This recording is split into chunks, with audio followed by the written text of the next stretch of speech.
Hola a todos, bienvenidos de nuevo a mi canal. Gracias por visualizar nuevamente un vídeo mío. Hoy voy a tratar sobre un tema también básico en el derecho penal, a la vez que muy importante, que es el de la imputabilidad del autor de los hechos criminales. Como siempre, al final del vídeo os traeré dos casos reales para ilustrar la teoría, así que no os vayáis a esperar hasta el final. Y también, como siempre, os pido que si no os habéis suscrito todavía, os suscribáis a mi canal. A vosotros no os cuesta nada y a mí me ayudaréis mucho en mi tarea de divulgar los vídeos. Así que ya, sin más dilación, empezamos.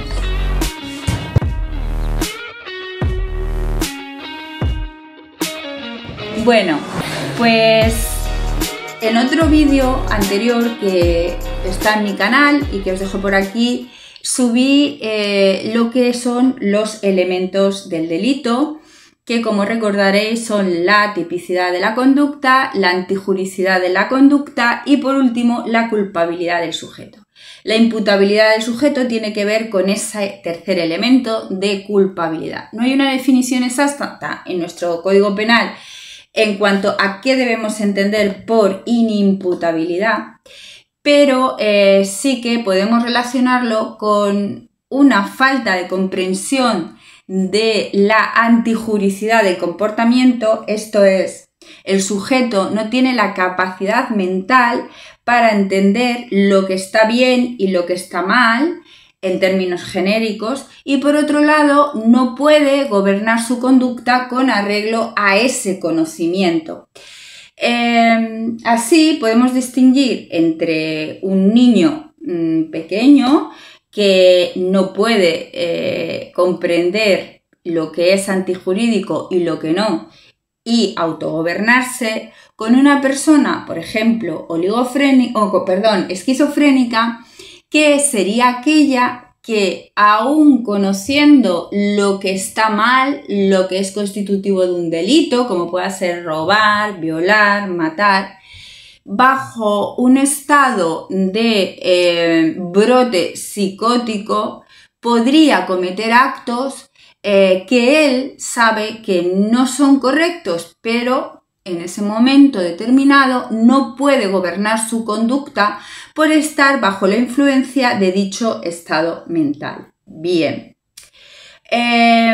como he dicho, la inimputabilidad es una situación en la cual el sujeto no es responsable penalmente, que es distinta de las causas de exención de la culpabilidad que suceden cuando la persona es capaz perfectamente de comprender la antijuricidad del comportamiento y de dirigir su conducta, pero por concurrir circunstancias excepcionales no se le puede exigir obrar de manera distinta porque la mayoría de los mortales habrían obrado del mismo modo. Y estos son los casos del miedo insuperable y el estado de necesidad a los que no vamos a entrar ahora. Bien, el artículo 20.1, párrafo primero, dice que están exentos de responsabilidad penal aquellas personas que por sufrir una alteración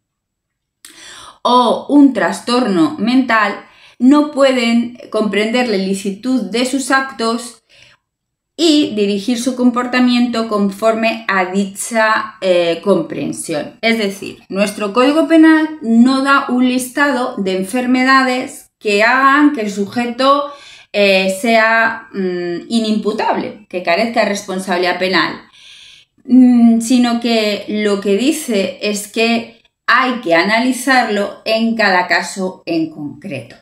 Bien, y en este sentido hay una doctrina ya consolidada del Tribunal Supremo que considera que se está exento de responsabilidad cuando la persona obra en un estado de psicosis grave, ya porque sufre esquizofrenia, una paranoia o bien en un ataque epiléptico.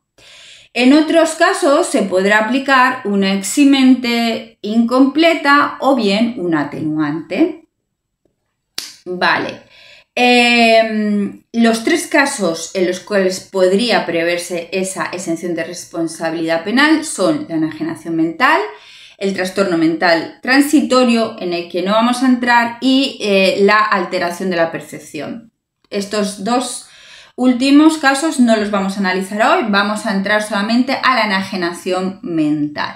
Bien. Es doctrina del Tribunal Supremo también que la enajenación mental es completa cuando la persona tiene un retraso mental que equivale al niño de hasta 4 años de edad. Puede ser incompleta si está entre los 4 y 8 años de edad, y en el resto de los supuestos en los que haya un retraso mental podríamos aplicar una eximente incompleta. Esto también es importante a la hora de tener en cuenta el comportamiento del sujeto. Bueno, a continuación me preguntaréis, bueno, Pilar, ¿y entonces qué pasa? La persona está exenta de responsabilidad penal y entonces se le declara inimputable y se va a su casa. Hombre, no. Evidentemente, esta persona será un peligro para la sociedad, para la seguridad de los ciudadanos, y se deberá aplicar, en vez de una pena, una medida de seguridad. El artículo 96 dice que son medidas de seguridad equiparables a las penas privativas de libertad, el ingreso en centro psiquiátrico, en centro de deshabituación, para los casos en los que la persona pues, obra de esta manera por tener una grave adicción a determinadas sustancias, o los centros de educación especial. Y las penas, de acuerdo con el 101, las penas, en la duración de la pena que sería aplicable si la persona fuera responsable penalmente, será la que marque la duración de la estancia en dichos centros. Bien, vamos a ver a continuación el caso del asesino del rol, que tuvo lugar los hechos el 30 de abril de 1994. Los autores fueron Javier Rosado Calvo y Félix Martínez, este último menor de edad. Y aquí nos encontramos con una persona, Javier Rosado Calvo, que tiene 21 años en el momento de los hechos y que inventa un juego de rol en el cual, llamado Razas, las personas tienen que actuar matando a determinados sujetos que él considera que, bueno, que no deberían vivir, que no tienen derecho a vivir en la sociedad, ¿no? Pues ancianos, mujeres débiles, frágiles, en fin, determinados hombres que él considera pues que no tendrían derecho a vivir porque son tontos, gordos, en fin, bueno.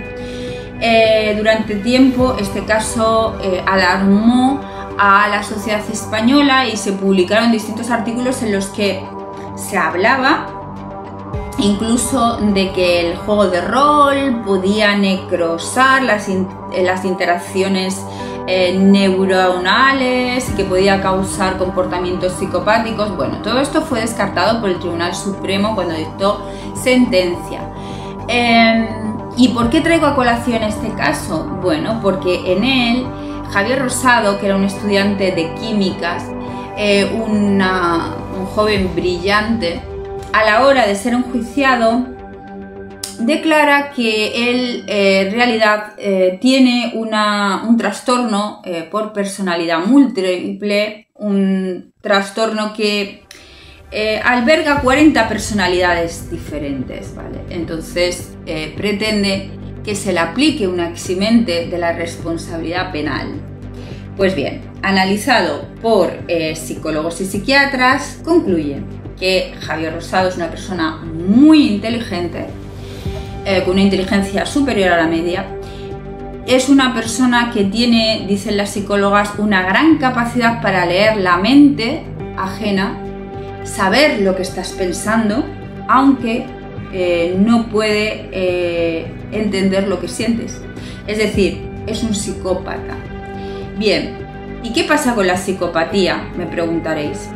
Bueno, en el año 1998 la OMS incluye el trastorno de la personalidad psicopática en su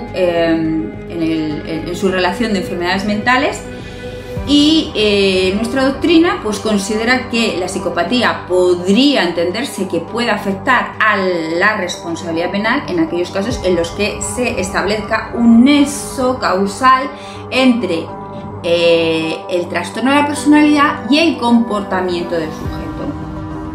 ¿Pero qué pasa con Javier Rosado? Pues que las psicólogas manifiestan no existe un comportamiento sádico, agresivo, porque la persona tenga que exteriorizar una serie de pulsiones internas, de rabia, de frustración, etc. No hay nada de esto. En realidad, él mató y quería seguir matando por puro deleite, por puro juego, por puro placer. Tiene una personalidad psicopática y sádica. Entonces aquí no se puede considerar ningún tipo de atenuante de la responsabilidad penal. Vamos a ver, sin embargo, el caso de Javier García Escalero. Javier García Escalero, nacido el 24 de mayo de 1994 en Zamora, bueno, pues es hijo de un obrero y una mujer que limpia casas, que se trasladan a Madrid cuando él es bien pequeño, pues en busca de una vida mejor, como tantas otras personas, y se instalan en una barriada un poco marginal que había a 200 metros del cementerio de la Almudena. Francisco, desde que es pequeño, muestra ser un niño muy introvertido, muy reservado, y no quiere relacionarse con sus iguales, por lo cual empieza a idear, ya tiene ideas un poco de manía persecutoria, porque piensa que los vecinos hablan mal de él. En fin, es un niño que evita el contacto con otros niños y se refugia en el cementerio de la Almudena, que se convierte en su patio ahí de recreo. Entonces él pues va creciendo entre las tumbas, ataúdes, muertos que van siendo enterrados, y ese es el lugar que le ocupa sus horas. Entonces, bueno, desarrolla una gran obsesión por la muerte. Empieza también a manifestar comportamientos suicidas, de autoagresión, autolesión, y en varias ocasiones se lanza a los vehículos que circulan por las calles de Madrid. Los padres, en vez de alertarse por esta conducta de su hijo, intentan reprimirle mediante palizas y castigos, adoptando una postura muy autoritaria que no daría ningún fruto. A los 14 años, Francisco García Escalero escapa de su casa y se da al alcoholismo. En un momento determinado comete una violación que le lleva a prisión. Allí permanece 11 años. Y vamos a ver ahora la diferencia entre Javier Rosado y Francisco García Escalero. Javier Rosado recibe una sentencia en la que se le condena a 42 años y pico de prisión. En este momento no estaba todavía vigente el Código Penal de 1995, que prevé ya la prisión permanente revisable, con lo cual va a cumplir solo 14 años de prisión. Durante estos 14 años termina la carrera de químicas, hace la carrera de matemáticas y la de ingeniería informática. Además, trabaja de profesor de matemáticas en la prisión, enseñando a otros presos. Es decir, todo este tiempo está rentabilizando su estancia en prisión. Bien, por el contrario, Francisco García Escalero no estudia absolutamente nada durante los 11 años que se está preso, sino que durante este tiempo sus delirios se agudizan y empieza a coleccionar animales muertos que se lleva a su celda porque está obsesionado con la muerte. Pero nadie ve el peligro y a los 37 años sale libre nuevamente, sin estudios, sin trabajo, sin una red social, que le lleva a las calles de Madrid a vivir de mendigo. Aquí empezaría la carrera de criminal en serie de Francisco García Escalero, que empieza a matar a otros mendigos con los que comparte vino, drogas, etc. A pesar de que él, en sus múltiples estancias en el hospital psiquiátrico, manifestaba que había matado a gente, nadie le creía porque pensaban que era parte de sus delirios y de su obsesión por la muerte. ¿Matar es fácil? ¿Matar? No es fácil. No es fácil. No. No es fácil. ¿Por qué? Pues porque había algunas víctimas que no se morían así al momento. Víctimas. Pero ellos descubrieron que eran nada más que 10.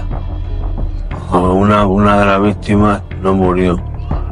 Que a lo mejor sí puede haber sido 14. Es que yo no estoy seguro tampoco. Es una cosa que no estoy seguro. Yo dije que era una prostituta, que la cogía ahí en la calle Castellana. Eso sería más por un sueño o alguna cosa que me pasó por la cabeza, que me parece que es verdad. Que la cogí, la llevé y luego la maté, la corté la cabeza. A uno le cortaste la cabeza, ¿qué más cosas hacía? Le corté la cabeza y a otro le saqué el corazón. ¿Le sacaste el corazón? Sí. Y mordí un trozo. ¿Eh? Mordí un trozo. ¿Tú piensas en la muerte? ¿La muerte? ¿Piensas en la muerte? Pues sí. ¿Sí? Sí pienso, sí. ¿Y cómo te atrae la muerte? La muerte me atrae. ¿Te gustaría morirte? Pues sí. ¿Sí? Sí. Como veis, Javier, el asesino del rol, como digo, aprovechó su estancia en prisión y cuando salió en libertad definitiva en el año 2010, porque la prisión permanente revisable además no estaba en vigor cuando comete los hechos y la ley que sea más restrictiva de derechos o contra reo no se puede aplicar con carácter retroactivo a los hechos que sucedieron antes de su entrada en vigor. Cuando sale libre, pues enseguida encuentra trabajo. Bien. Además, hay un hecho que debemos tener en cuenta. El hecho de que a ti te eximan de la responsabilidad penal no quiere decir que quedes exento de responsabilidad civil. Es decir, la indemnización que tú tienes que pagar a las víctimas del delito para de alguna manera resarcir los daños, compensar los daños. Bueno, en el caso de Javier Rosado Calvo se le impuso una responsabilidad civil de 25 millones de pesetas, 150.000 euros, y acabó pagando todo ese dinero a los hijos de su víctima, Carlos Moreno, de 52 años. En el caso de el matamendigos, tristemente conocido como tal, es cuando mata al último mendigo cuando finalmente se cree en sus declaraciones. Él pedía insistentemente que se le ingresara en prisión para poder dejar de matar.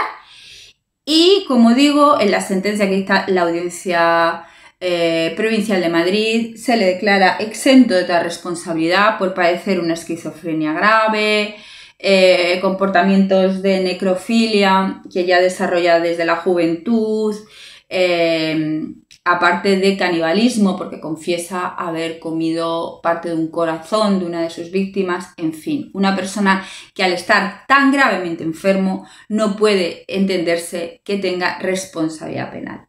¿Fue a la calle? No, fue a un centro psiquiátrico penitenciario en Alicante, donde acabó muriendo en el año 2014.